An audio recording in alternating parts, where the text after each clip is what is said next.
Assalamualaikum warahmatullahi wabarakatuh. Nama saya Muhammad Syamir bin Osman. Nombor matrik saya 065175. Di sini saya ingin menerangkan tentang ulasan daripada video Dr. Rozaimi berkenaan zikir kalimah Allah.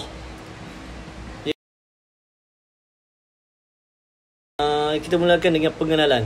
Kajian ini dijalankan selepas melihat video beliau yang tular di aplikasi YouTube yang telah dimuat naik pada 5 tahun yang lalu.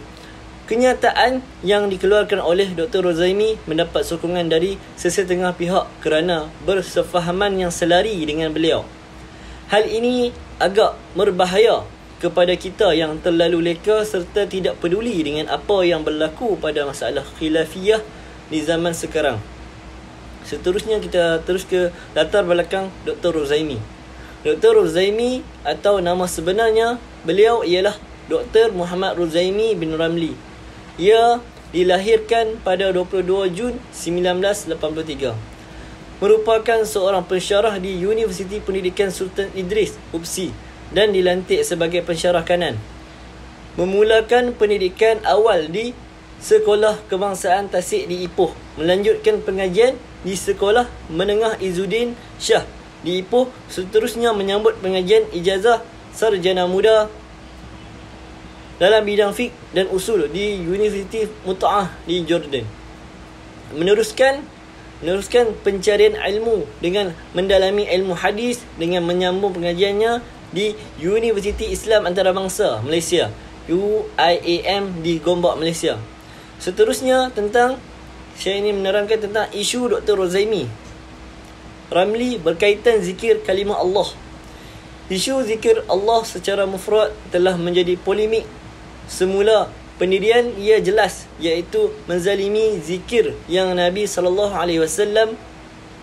anjurkan, iaitu dengan melengkapkan ayat pujian kepada Allah seperti Allahu Akbar, Subhanallah dan seumpamanya. Beliau tidak mengharamkan perkara itu. Cumanya hukum zikir mufrad Allah ini adalah perkara yang diperselisihi dalam kalangan ahli ilmu. Ia bukan isu polemik antara Asy'ariyah dan Salafi. Seterusnya kita pergi ke pandangan ulama berkaitan zikir nama Allah selain menurut Ibnu Taimiyah. Zikir ialah lafaz-lafaz tertentu yang disyariatkan oleh Allah Subhanahu Wa Taala, seperti membaca Al-Quran, menyebut nama-nama dan sifat-sifatnya yang maha tinggi dengan bibir atau di dalam hati sebagaimana yang termaktub di dalam Al-Quran. Pandangan yang pertama, menerima amalan berzikir dengan lafaz Allah sahaja. Manakala pandangan yang kedua, menolak amalan berzikir dengan lafaz Allah sahaja. Bermaksudnya tiada kesepakatan dalam kalangan ulama sama ada dibolehkan untuk berzikir dengan lafaz Allah sahaja ataupun tidak. Seterusnya terima ataupun menolak. Untuk menerima, dalil yang menunjukkan bolehnya berzikir dengan lafaz Allah sahaja ialah sebuah hadis yang diriwayatkan oleh Imam Muslim. Tidak akan berlaku kiamat hingga tidak ada yang mengucapkan di atas bumi kalimah Allah. Seterusnya menolak pula, mengatakan zikir dengan menyebut lafaz Allah sahaja tidak memberi sebarang makna. Hal ini kerana setiap zikir perlulah memberi makna yang jelas, seperti Subhanallah, Maha Suci Allah, Alhamdulillah, segala puji bagi Allah, Allahu Akbar, Allah Maha Besar, dan La ilaha illallah, tiada Tuhan melainkan Allah. Seterusnya kelebihan menyebut dan zikir kalimah Allah. Zikir dengan nama Allah secara tunggal atau mufrad adalah diharuskan dan mempunyai faedah kerana lafaz Allah mempunyai makna yang sempurna. Menurut Al-Quran, qala Allah Ta'ala, a'udzubillahi minasyaitanir rajim, ya ayyuhalladzina amanu idza laqitum fi'atan fasbutu wazkurullaha katsiran la'allakum tuflihun. Maksudnya, wahai orang-orang yang beriman, apabila kamu memerangi pasukan musuh, maka teguh hatilah kamu dan sebutlah ataupun ingatlah wazkuru Allah sebanyak-banyaknya kasiran, agar kamu beruntung. Yang kedua, menurut sebuah hadis pula diriwayatkan oleh Imam Muslim, Rasulullah sallallahu alaihi wasallam bersabda, la taqumu as-sa'ati hatta la yaqala fil ard Allah, Allah. Maksudnya, tidak akan berlaku kiamat hingga tidak ada yang mengucapkan di atas bumi kalimat Allah, Allah. Riwayat Muslim.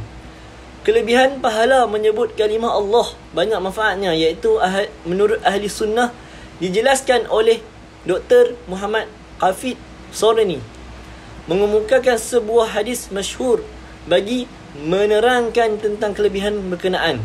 Daripada Ibnu Mas'ud radhiyallahu an, katanya, sabda Rasulullah sallallahu alaihi wasallam, sesiapa yang membaca satu huruf daripada kitab Allah, maka baginya satu kebaikan, dan satu kebaikan dilipat ganda 10 kali ganda.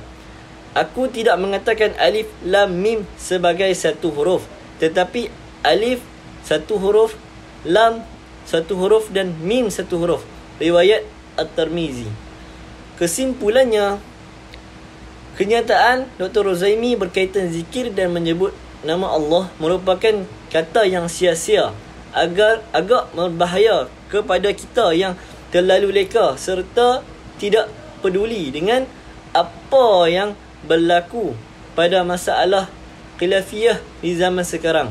Sebagai orang awam, kita dibolehkan untuk memilih mana-mana pandangan yang telah dikemukakan oleh ulama' khilaf. Hendaklah disertakan dengan penghormatan dan adab yang tinggi.